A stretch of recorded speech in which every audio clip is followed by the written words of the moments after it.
welcome back to Vigor. It is your boy, Stealth Jet, leader of the JSS. And I'm gonna say something here. Devs, I thought we had it in our roadmap to get rid of that annoying ass sound whenever somebody readies up. That's what I thought. But it's still here. But you know what though? Let me not shit on the devs so much. I mean, they're doing a good job. I mean, there are some things in the game that still need to be fixed, like drop shotting, but they're doing a good job. So, well, thank you devs for making such a creative game, which nobody knows about that I can play. So, we're here on Dverg Forest, and I said it once, and I'll say it again. This is my bottom 2 worst maps in the game, in my opinion.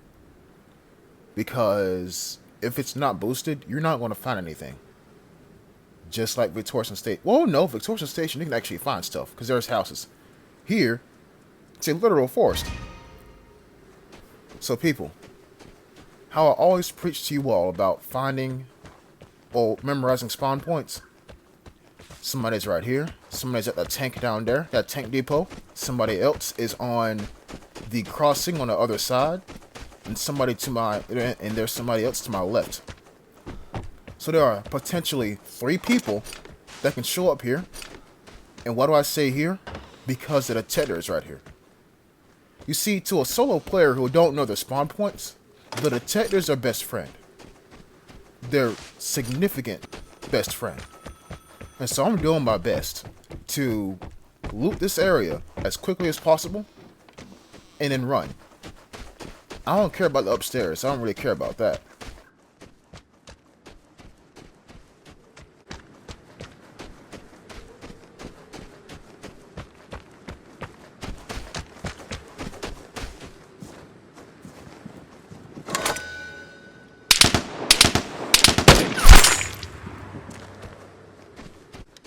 Remember, folks, it's quality, not quantity. It's where you place your shot, and not how many you fire. At least in my doctrine. Fun fact, I did not see that guy until you see my camera jerk to the right. I didn't know he was there. I thought he was a rock on the road, and I was about to walk past him. Some said slow down and aim, and so I did. Remember what I told you about those spawn points? Yeah, they're about to come in handy. Real handy.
just because I say deal with it, doesn't mean you gotta kill him.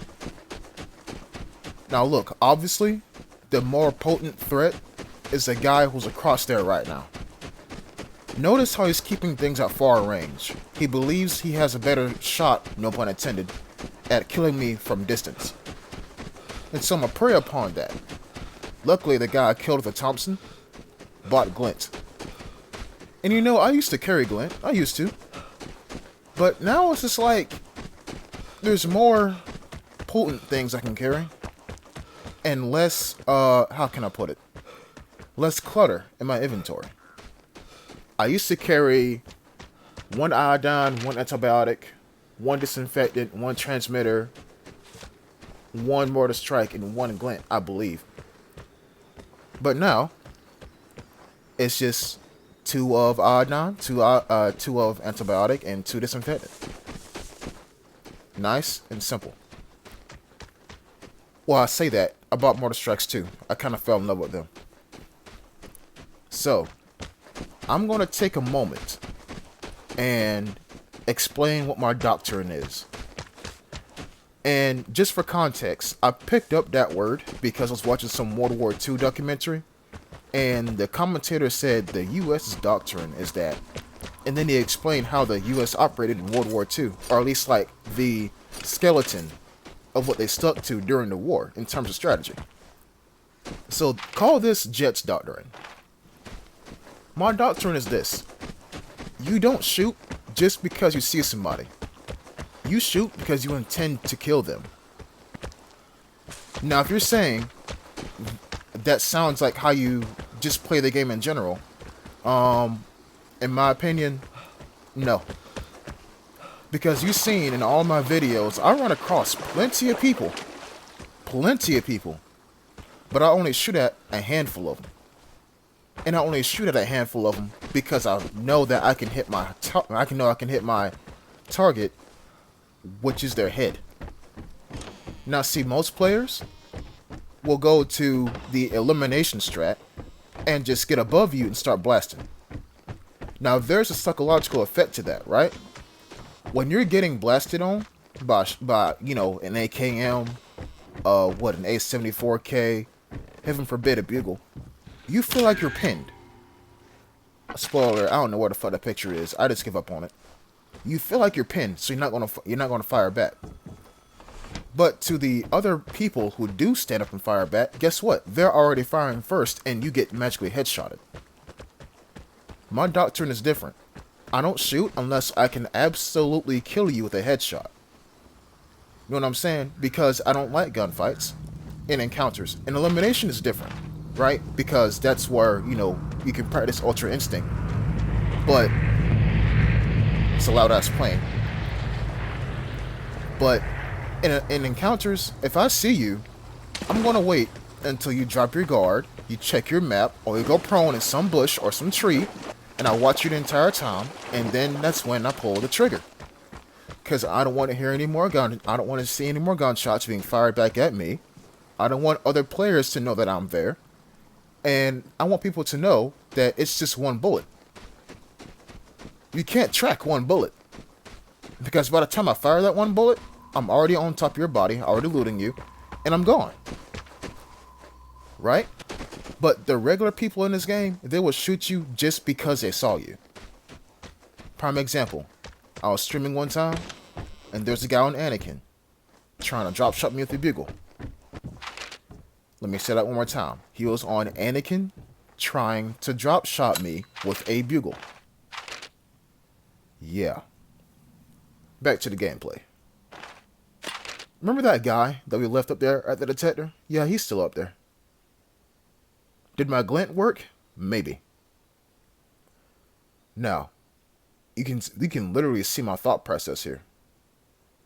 This is really stressful. Once I grab this airdrop, I'm a dead man walking. Well, running, really.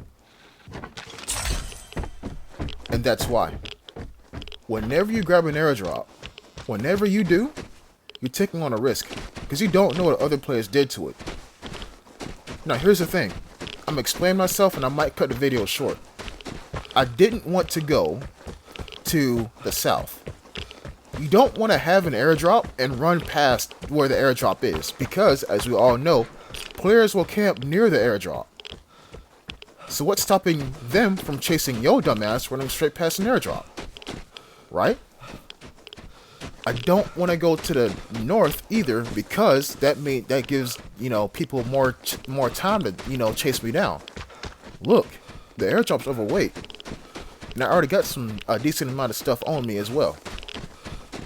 Now, I kind of don't want to go to the east either, because the east looks like to be a very obvious exit. Directly to the west, down this road, or down the road behind me to the west, that exit is good, but I feel like somebody may expect me to go there. Because look, I'm not stealthy. You see that? So, I decided to go to this one up here. The only worry that I have is that the guy who hit the detector, if he sees me on the map, which he does, he's closer to this exit than I am to that exit. So that's why you see me turning around with my camera and trying to book it. I can't stay in this encounter any longer. You see, I'm radiated. So I'm already at a disadvantage. If he shoots me one time, he's at a massive health advantage. And correct me if I'm wrong, but one bullet hit me and it took off about like 60% of my health. That's a VSS. If he shoots me one time and it hits my body, pretty sure I'm dead. Pretty sure. But I ain't gotta worry about none of that shit. I don't. Because now I'm at an exit, and guess what? There's no crows. Crows indicate that there's somebody near you at that exit. Nowhere else. Just at that exit. And so, the anxiety marathon has ended. And we're going back home. People, it pays to know your spawn points in this game. It pays to. But it also pays to keep headphones around your ears while playing this game too. When that Ultra Instinct theme dropped, I did that right when I heard that guy. With the Thompson and the glint. You probably couldn't hear it because of the music, but when I heard it, I knew the SG-1 was not going to be optimal in that close quarters engagement. I had to use the L85. Against the guy who was using the detector beneath me, elevation wise, SG-1 was perfect because of that thing's scope. If I didn't kill the guy who was prone on the road, chances are I would have had a less difficult time killing the guy with the Thompson. And I say that because, not because he was bad, but it's a Thompson. Unless he got extremely lucky and hit my head, I could have used the SG-1, but the L85 was better. And so people, I hope you have enjoyed this video, and I'll catch you in the next one.